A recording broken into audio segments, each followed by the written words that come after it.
Si Allen Iverson na mismo yung nagsabing si LeBron talaga ang sagot sa matagal ng problema ng Sixers pagdating sa championship dahil halos 25 years na silang hindi nakakakuha kahit man lang ECF eh. Si Iverson na dating franchise player nila ang nagdala pa sa kanila nun sa Sixers 2001 championship game kontra sa Lakers ni Kobe Bryant. Ang problema, doon din sila bumagsak eh.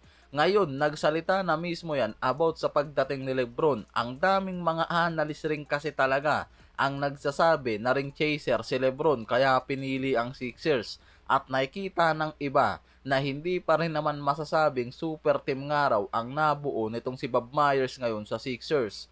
Yung iba rin sinasabi naman na masyado na ring matanda si Lebron para mag-contend. Isa pa, si Embiid prone injury nga raw, samantalang si Tyrese Maxey underrated player at itong si Jaylen Brown 7 best player lang. Kaya parang hindi talaga sang-ayon yung mga analyst sa kung anong merong nabuong lineup ngayon sa Sixers. Sa bagay, masyado pa namang maaga para nga naman talaga pintahan yung mga to eh. Tinawag kasi ni Iverson si Lebron na the answer, sagot sa problema ng franchise. Hindi lang sa championship title eh, pati sa economic at business na dala niyan. Halos 250 million hanggang 430 million yung inaasahang papasok. Sa economic ng Philadelphia, halos triple yung tinaas ng ticket naman nila mula sa $60 last season. Ngayon, umaabot na around $280.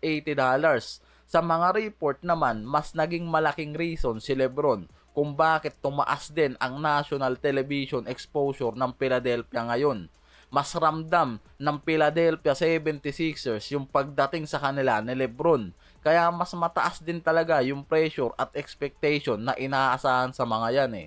Parang dagdag pressure din yung sinabi nitong si Iverson kay Lebron. Pero depende kung ano talaga yung kalalabasan ng super team na to sa Sixers eh. Yung mga analyst kasi, sinasabing hindi rin sapat na 60 win record lang sila sa Eastern at hindi rin sapat na playoff round lang yung mga to. Kaya yung iba talaga ngayon, sobrang tinataas yung expectation dahil lang sa Big 5 na to. Pero sa ESPN projection, halos 50 wins lang ang prediction ng mga analyst sa regular season record ng Sixers. Huwag lang talaga magdilang anghel eh. Kaya mukhang maraming analyst yung umuusog talaga ngayon sa Sixers. Normal na talaga kay Lebron eh, hindi na nawala yan sa kahit anong team talaga na nililipatan niya, nandyan yung mga kritiko niya. Kaya ngayon talagang hindi pa rin talaga tapos ang Sixers magpalakas ng roster dahil meron pa silang isang bakanteng spot sa 15-man regular roster nila. Sa mga report kasi, nasa ilalim pa rin sila ng first apron salary cap. After papirmahin si Lebron ng veteran deal, itrade si Johnny Brown para magkaroon ng financial flexibility at nakuha nila si KCP sa buyout. Ngayon, itong si Jrue Holiday pa ang inaabangan nila. Kung papasok yan sa buyout discussion sa Portland eh, dyan possible lang rin kasi mangyari yung reunion niya sa franchise at dito kay Jaylen Brown. Kaya interesado rin talaga itong Sixers na makakuha at maibalik si Holiday sa kanila eh.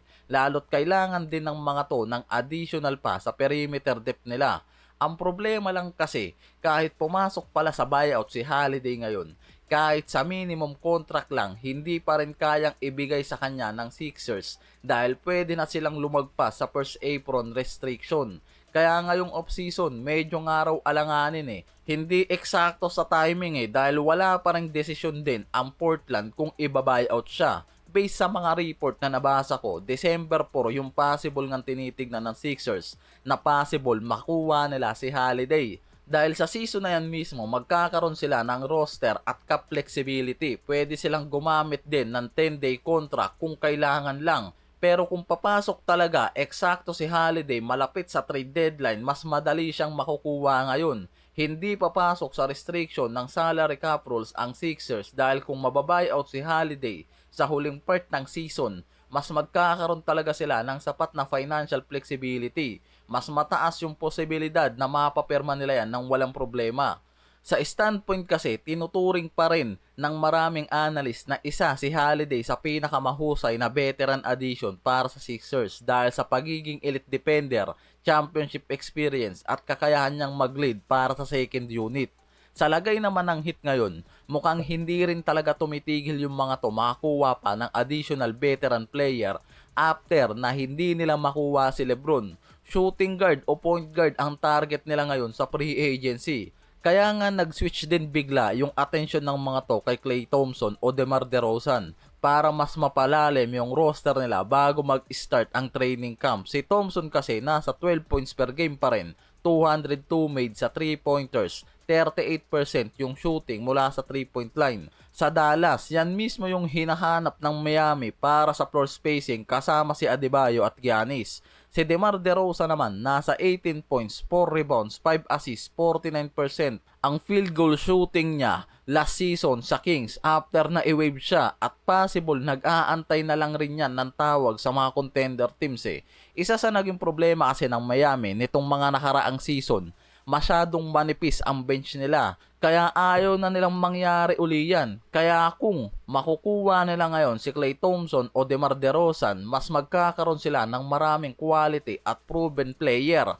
Si Klay Thompson ngayon nakadepende pa sa kung magkakaroon nga ng buyout discussion yan sa Dallas Mavericks. May mga report din kasi ngayon na iniintay na lang talaga ng Miami yung sitwasyon niya at wala pa rin kasiguraduhan na mangyayari pero nandyan at binabantayan siya ng Miami. Samantalang si DeMar DeRozan naman, hindi lang Miami ang interesado dyan. Sa report ni Shams mismo, kasama rin yung Denver Nuggets, Cleveland Cavaliers sa mga team ngayon na gustong makuha yan. Kaya may kakompetensya pa rin ang Miami dyan at hindi nila ganun kadaling makukuha yan sa free agency.